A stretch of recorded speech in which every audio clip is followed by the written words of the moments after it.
Untuk bicarakan ini, ulas ini, saya persilakan Dr. Umar Muhammad Nur. Silakan Prof. Madia, Doktor. Silakan, Doktor.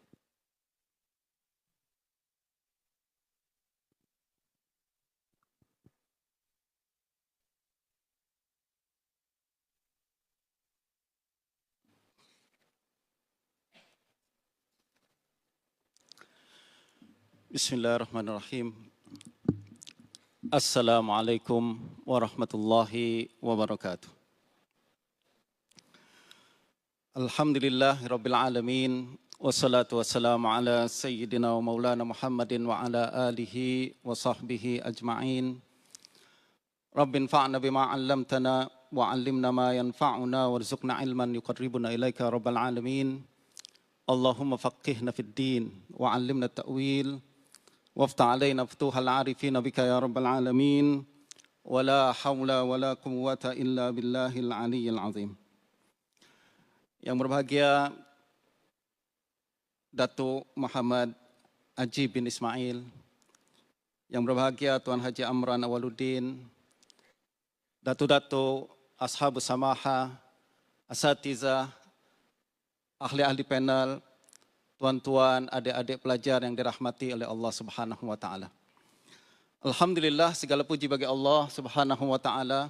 Kita berjumpa pada kesempatan kali ini dan mudah-mudahan kita termasuk dalam kalangan yang diberikan rahmat oleh Allah Subhanahu wa taala dan sakinah oleh karena kita berkumpul di tempat yang mulia ini untuk membincangkan kehebatan Al-Qur'an dan bagaimana kita menggunakan Al-Quran sebagai panduan di dalam kehidupan kita.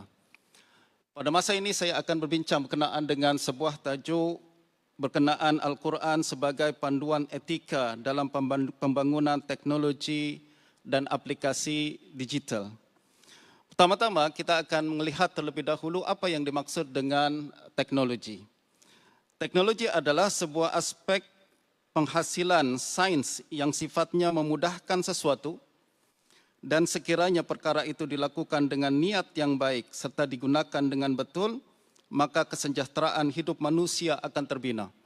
Dan alhamdulillah pada hari ini kita telah menikmati pelbagai kemajuan teknologi yang dengan sebab teknologi tersebut kita dapat hidup kita menjadi lebih mudah.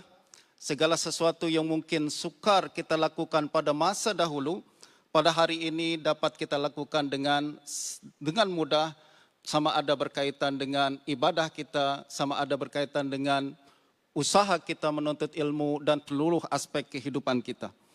Dan teknologi adalah sesuatu inovasi yang dihasilkan daripada aspek sains, daripada penyelidikan, daripada usaha kreativiti yang dilakukan oleh para saintis kita untuk membuat hidup kita menjadi senang, menjadi mudah dan lain sebagainya. Nah, Al-Quran sebagai kitab hidayah, sebagaimana yang tadi disebutkan oleh moderator kita, tentu saja dia telah memberikan pelbagai panduan kepada kita dan tidak terlepas juga dia telah memberikan kita arah dan hala tuju bagaimana kita membangun sebuah teknologi dan bagaimana kita menggunakan teknologi tersebut dengan sebaik-baiknya. Allah Subhanahu wa taala berfirman, "Wa nazzalna 'alaikal kitaba tibyanan likulli syai' wa hudaw wa rahmatan wa busyra lil muslimin." Yang bermaksud dan kami telah turunkan kepadamu wahai Muhammad Al-Quran sebagai penjelasan bagi segala sesuatu. Jadi oleh karena Al-Quran diturunkan untuk menjelaskan segala sesuatu, ini bermakna tiada satupun aspek dalam kehidupan kita yang terlepas daripada panduan Al-Quran. Dan segala sesuatu yang ada di dalam kehidupan kita, sama ada sekecil-kecilnya, kita boleh merujuk kepada Al-Quran untuk mendapatkan nasihat, mendapatkan panduan, dan juga mendapatkan inspirasi untuk membuat hidup kita menjadi lebih mudah, hidup kita meningkat dalam segi aspek quality dan lain sebagainya. Tuan-tuan dan puan-puan sekalian dirahmati oleh Allah Subhanahu wa taala, berlanjut daripada kedudukan Al-Quran sebagai petunjuk dalam seluruh aspek kehidupan seorang mukmin dan berbincang berkenaan dengan membumikan Al-Quran dalam kehidupan kita, Dari aspek sejarah kita boleh melihat, tuan-tuan puan-puan sekalian, bagaimana Al-Quran menjadi sumber inspirasi saintis Muslim kita pada zaman dahulu.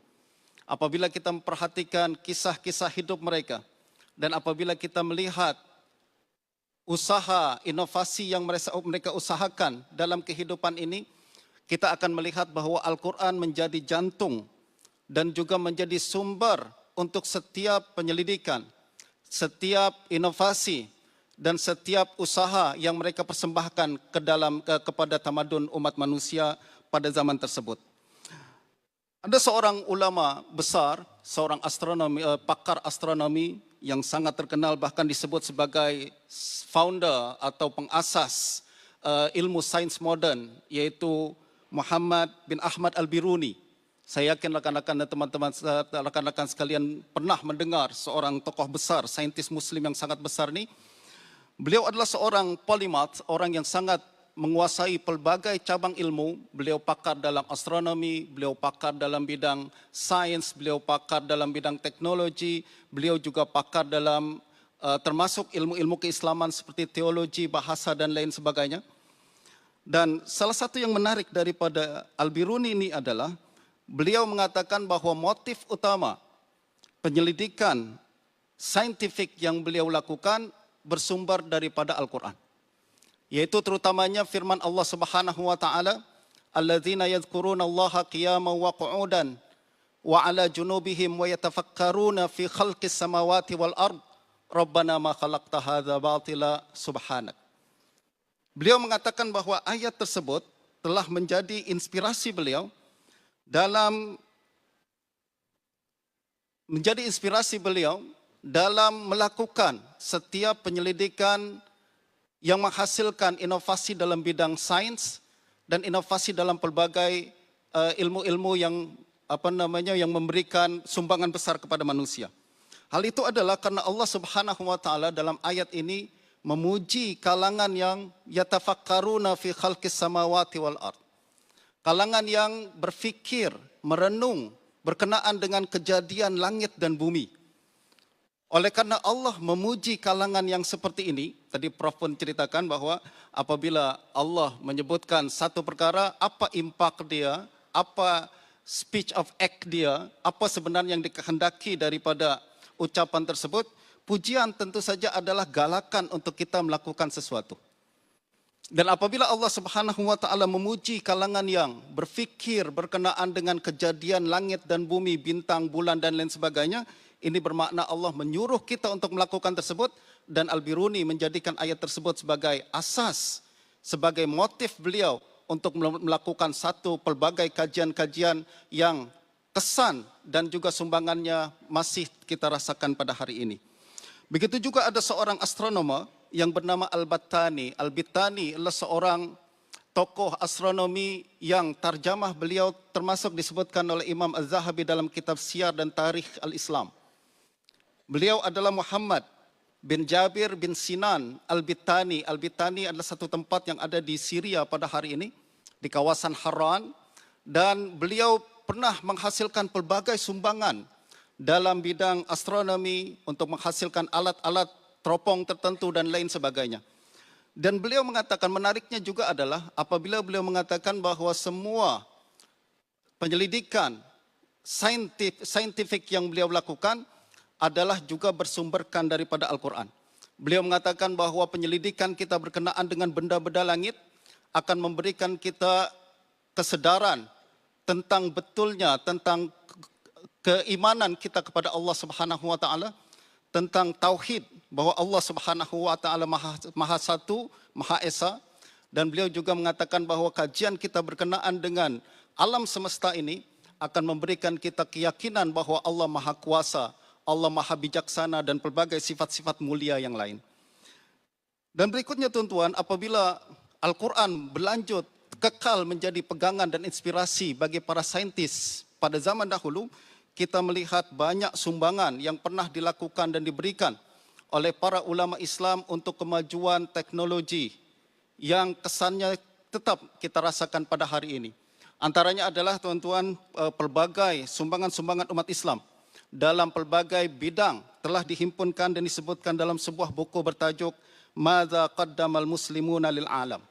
Apa yang sebenarnya telah disumbangkan oleh kaum muslimin kepada alam semesta ni, kepada dunia ni. Buku ini menyenaraikan kepada kita pelbagai sumbangan-sumbangan umat Islam dari pelbagai bidang. Kemudian dihimpun dalam sebuah buku, dan salah satu yang menarik adalah cerita berkenaan dengan seorang ulama bernama Ibnul Jazari. Beliau dikatakan sebagai seorang bapa robotik dunia, sebab orang pertama yang menciptakan satu mesin otomatik yang boleh bergerak sendiri dan menjadi asas untuk perkembangan robotik pada hari ini. Beliau adalah Badi'uz Zaman Abul Izz Ismail Ibn Razzaz Al-Jazari, dan beliau pernah diminta oleh seorang khalifah untuk membuat satu alat yang membantu khalifah untuk berwudu tanpa bantuan manusia. Beliau pun buat satu reka bentuk alat yang berbentuk seperti manusia dewasa, yang satu tangannya memegang air dan satu tangannya memegang tawel. Apabila setiap kali masuk waktu solat, robot ini akan berbunyi, kemudian dia akan datang ke satu tempat, lalu menuangkan air, lalu memberikan tawel kepada penggunanya. Dan ini yang kemudian juga, buku beliau juga pernah diterbitkan di universiti luar negara, dan mengajarkan secara detail berkenaan dengan penggunaan alat-alat tertentu untuk kegunaan manusia. Dan semua contoh-contoh ini dan pelbagai lagi contoh-contoh yang lain yang tidak dapat saya sebutkan pada hari ini menunjukkan kepada kita bahwa Al-Quran apabila dibumikan, dia akan boleh membawa kehidupan manusia kepada lebih baik lagi, dan sesuai dengan tema kita pada hari ini, Al-Quran dapat apabila kita membumikan Al-Quran, kita dapat mendepani ketamadunan. Nah, berikutnya adalah tuan-tuan, pada masa yang ringkas ini ada beberapa etika Al-Quran yang saya cadangkan atau kita boleh cadangkan untuk menjadi asas bagi kita dalam membangun teknologi dan juga dalam terutamanya dalam aplikasi digital yang sering kita gunakan pada hari ini. Yang pertama adalah etika Al-Quran al-Islah. Nabi Syuaib alaihissalam pernah mengatakan, in uridu illal islaha mastata' wa ma taufiqi illa billah.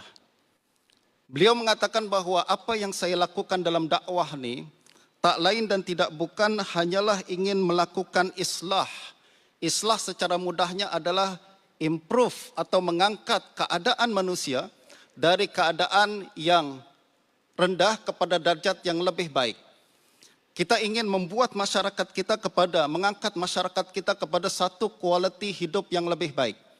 Dan itu juga apabila kita membuat satu teknologi ataupun dalam bentuk aplikasi digital, maka hendaklah niat kita memberikan sumbangan yang dapat improve atau meningkatkan keadaan manusia dari keadaan yang satu keadaan kepada keadaan yang lebih tinggi lagi. Dan dalam sebuah hadis Nabi SAW ada disebutkan bahwa seseorang yang memberikan atau menciptakan sesuatu atau membuat sesuatu yang membawa kepada kemudahan, dia akan menghasilkan satu pahala. Dalam sebuah hadis daripada Uqbah bin Amir al-Juhani, Nabi SAW bersabda, Inna Allah Azza wa Jalla yudkhilu salasata nafarin al-jannah bisahmil wahid. Sesungguhnya Allah Subhanahu wa taala memasukkan 3 orang ke dalam surga hanya karena satu batang anak panah. Yang pertama adalah pembuatnya. Sani'ahu yahtasibu fi sun'ihil khair. Yang pertama adalah pembuatnya apabila dia berniat baik dengan membuat anak panah tersebut. Jadi kalau kita kiaskan kepada pembuat teknologi pada hari ini, sekiranya pembuat teknologi tersebut berniat baik untuk improve keadaan umat manusia kepada keadaan yang lebih baik, untuk memudahkan mereka untuk melakukan sesuatu yang lebih baik, atau meningkatkan kualiti mereka kepada keadaan yang lebih baik, maka insya Allah dia akan mendapatkan satu pahala karena teknologi ataupun aplikasi yang beliau buat pada hari itu. Dan berikutnya tuan-tuan, etika Al-Quran yang kedua yang penting untuk kita menjadikan asas atau panduan dalam pembentukan teknologi dan aplikasi digital pada hari ini adalah saling bantu-membantu dalam kebaikan. Allah Subhanahu wa taala mengatakan wa ta'awanu 'alal birri wat taqwa wa la ta'awanu 'alal itsmi wal 'udwan. Maka kita hendaklah bertolong-tolongan dalam melakukan kebaikan dan ketakwaan, dan janganlah kita bertolong-tolongan dalam melakukan keburukan. Justru apabila kita membina satu aplikasi atau teknologi yang tujuan kita adalah membantu orang lain untuk melakukan kebaikan, maka dia akan mendapatkan pahala dan dipandang sebagai satu perbuatan yang terpuji di dalam agama kita. Sebuah hadis daripada Abu Mas'ud Al-Ansari radhiyallahu anhu, Rasulullah sallallahu alaihi wasallam bersabda, "Man dalla ala khair falahu mislu ajri fa'ilihi." Siapa yang menunjukkan orang lain kepada kebaikan, maka dia akan mendapatkan pahala seperti pelakunya. Justru apabila kita membina satu aplikasi, aplikasi tersebut adalah aplikasi positif yang mengarahkan manusia untuk memudahkan mereka melakukan kebaikan, maka setiap orang yang melakukan dan menggunakan aplikasi tersebut mendapatkan pahala. Begitu juga pahala tersebut akan diberikan kepada pembina aplikasi ataupun teknologi tersebut karena telah memudahkan orang tersebut melakukan kebaikan tersebut. Dan yang terakhir adalah etika Quran yang ketiga, yaitu setiap apa yang kita lakukan hendaklah untuk memartabatkan Islam dan untuk menyebarkan Islam, untuk mencapai kepada tempat-tempat yang lebih luas dan mencapai kepada kalangan yang lebih ramai. Dalam Allah Subhanahu wa taala berfirman, "Ud'u ila sabili rabbika bil hikmati wal mau'izatil hasanah." Serulah ke jalan Tuhanmu dengan kebijaksanaan dan nasihat yang baik. Dalam sebuah hadis daripada Tamim Ad-Dari radhiyallahu anhu, Rasulullah sallallahu alaihi wasallam bersabda, "Sesungguhnya agama ini akan tersebar ke seluruh tempat yang dicapai oleh malam dan siang. Inna hadzal amr la yablughu ma yablughu al-laila wan nahar." Sesungguhnya agama ini akan tersebar, mahu tidak mahu dia akan tersebar ke seluruh dunia. Setiap rumah akan dimasuki oleh dakwah Islam, sama ada mereka sedar ataupun tidak sedar. Dan teknologi membuat perkara tersebut mungkin berlaku. Dengan teknologi yang semula kita hanya bercakap hanya kepada bilangan yang terhad saja, kita akan boleh mencapai dengan teknologi tersebut kepada bilangan yang tidak terhad. Yang semula kita hanya boleh bercakap kepada kalangan yang terhad pada tempat dan waktu tertentu saja, dengan teknologi dia akan boleh mencapai kepada kalangan yang terlalu ramai, sehingga semakin ramai orang mendapatkan manfaat daripada dakwah kita, semakin ramai orang yang tertarik kepada agama Islam oleh karena dakwah kita, maka semakin banyak juga pahala yang akan Allah berikan kepada kita. Sebagai penutup, tuan-tuan dan puan-puan sekalian, teknologi adalah wasilah. Teknologi adalah wasilah, dia adalah satu alat. Apabila orang baik menggunakan alat tersebut, dia akan boleh menjadi lebih baik lagi. Apabila orang jahat menggunakan teknologi tersebut, maka dia boleh lebih jahat lagi. Oleh karena itu, sebagaimana yang dinyatakan oleh Imam Izzuddin Ibn Abdissalam, beliau mengatakan al-wasail ahkamul lil wasail ahkamul maqasid. Fal wasilatu ila afdalil maqasid hiya afdalul wasail. Wal wasilatu ila arzalil maqasid hiya arzalul wasail. Wasilah atau cara atau alat atau perantaraan mengambil hukum yang sama dengan maqasid. Wasilah kepada sebaik-baik tujuan adalah sebaik-baik wasilah, dan wasilah kepada seburuk-buruk tujuan adalah seburuk-buruk wasilah. Semoga dengan pembentangan yang ringkas ini boleh memberikan kita inspirasi untuk mengambil nasihat dan panduan daripada Al-Quran agar hidup kita menjadi lebih baik lagi dan menjadi mukmin yang lebih sempurna pada masa akan datang. Sallallahu ala sayyidina Muhammadin wa alihi wasallam. Wassalamualaikum warahmatullahi wabarakatuh.